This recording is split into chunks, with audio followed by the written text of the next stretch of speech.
Bonjour et bienvenue à Montségur. Nous vous proposons par ce petit clip de découvrir les charmes de notre Bastide. Ce petit clip a été inspiré par la plaquette que vous trouverez à l'Office de tourisme en Montséguré. Montségur est une Bastide typique, avec une place à arcades, une halle, des rues et ruelles parallèles, une église, des remparts et un chemin de ronde. Cette Bastide est animée par ses foires et marchés et une vie culturelle et sportive.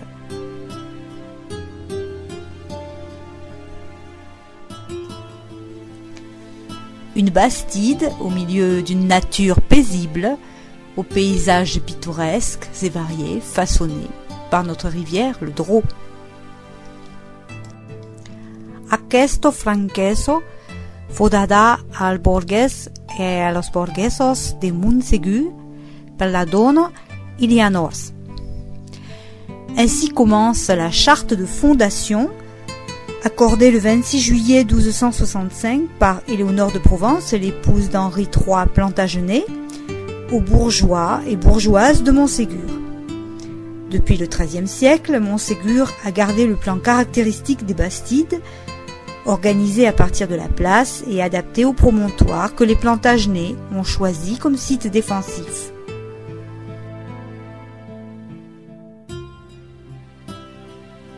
La place du village porte le nom d'un résistant de Montségur, Robert d'Arniche.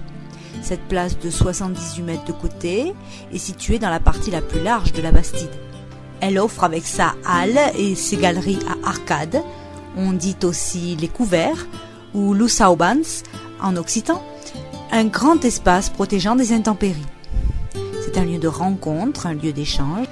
L'hôtel de ville et l'église donnent également sur cette place. La halle actuelle a remplacé une halle en bois. Elle a été édifiée au cours de 2 campagnes de construction. Tout d'abord, les galeries périphériques à partir de 1867, alors que le centre de la place était réservé à un jardin d'agrément. Plus tard, lorsque les galeries s'avèrent insuffisantes pour abriter les denrées et notamment les grandes quantités de prunes dentes qui y sont apportées, on couvre la partie centrale et on l'éclaire d'une double verrière de plus de 200 mètres carrés. On peut accéder très facilement à la halle par l'une des 8 portes, que ce soit pour le marché hebdomadaire du vendredi ou du mardi, les foires ou les diverses festivités qui animent la Bastide. L'église Notre-Dame se dresse dans l'angle nord-est de la place. Le plan à nef centrale et à chapelle latérale adjacente est celui du XIIIe siècle.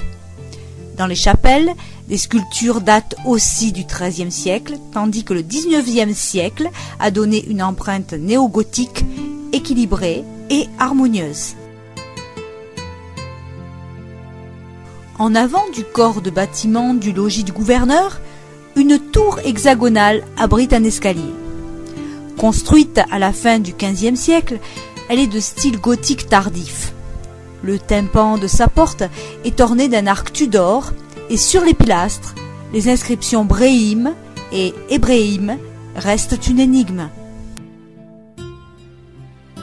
Parallèlement aux axes principaux, les ruées marquaient la profondeur des lots à bâtir. Chaque lot est environ de 8 sur 25 mètres et comprend 3 parties. En façade, la boutique ou le logis, puis une cour intérieure avec un escalier, et enfin les remises. La majeure partie des maisons était à ossature bois, parfois enduite de sang de bœuf, et comblée avec du torchis. À l'origine, un chemin de ronde faisait le tour de la Bastide à l'intérieur des remparts, l'extérieur étant en pente pour rendre l'accès aux fortifications plus difficile. La première palissade de bois a été remplacée en 1306 par des murailles percées de 4 portes. L'actuel chemin de ronde contourne la Bastide et offre une agréable promenade dominant le Drô sur près d'1 kilomètre.